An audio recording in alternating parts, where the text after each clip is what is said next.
ये यही दिवस को आम संविधान दिवस बोली पालन करुचु।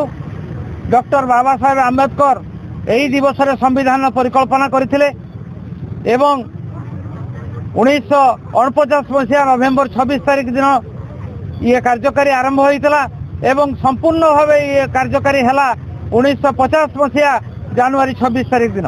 तेणु से दिन आम संविधान दिवस रूपे या परिगणित करुचु। किंतु आज आमर भारतीय जातीय कांग्रेस यही दिवस को भारतर संविधान बंचाओ दिवस रूपे परिगणित करने निर्देश देइछन्ति एवं आमे मध्य भारतर जने जने सचेतन नागरिक हिसाब से आपको पालन करबा आमर प्रथम कर्तव्य। कारण संविधान हूँ आमर एक संविधान बंचाओ दिवस कहीं संविधान मरी संविधान वर्तमान विपन्न संविधान वर्तमान विपदगामी। कारण संविधान देशर संविधान को लेकिन देशर समस्त जनसाधारण चलवा कथा समस्त राजनीतिक दल चलवा कथा। किंतु ये जो बीजेपी सरकार आसवा पर संविधान को क्षुण्ण कर सारे संविधान को समस्त जनसाधारण मौलिक अधिकार को क्षुण्ण कले। तेणु आम बर्तमान सचेतन नागरिक हिसाब से यही सचेतनता वार्ता समस्त पहुंचाइबा चेष्टा करुचु।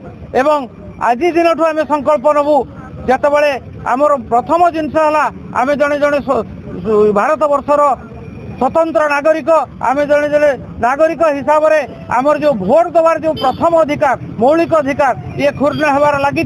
आपण मैंने समस्ते टीवी ठू आरंभ कर मीडिया ठू आरंभ कर जनसाधारण को आरंभ कर ये जो गोटे आलोचनार विषय वस्तु हो।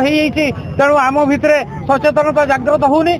तेणु आमको ये संविधान बंचाओ दिवस रे समस्ते एकत्रित हो संविधान को तार मौलिक आमर अधिकार को एवं संविधान को बंचाइबा आमर जो कर्तव्य बोली आम भाविबा ताकू निश्चित भावे यही भोट चोर जो करिसेंती वर्तमान अन्य सरकार एवं भोट चोरी जो होउची सेटा आम जानि पारुनो।